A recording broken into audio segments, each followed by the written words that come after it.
Now is the time for ice cream. Ice cream time! It's ice cream time with Lion's Mane. Ice cream time with Lion's Mane.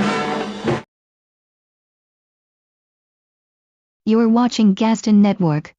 We have interrupted our main program to bring you an important announcement. Because of today, the ICC Cricket World Cup final has been cancelled. Why?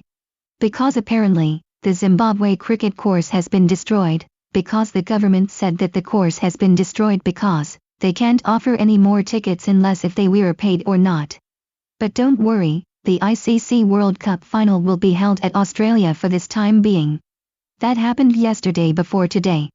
Normal programming shall now be altered for the cause of the time of this. Please stay tuned to Gaston News for further instructions.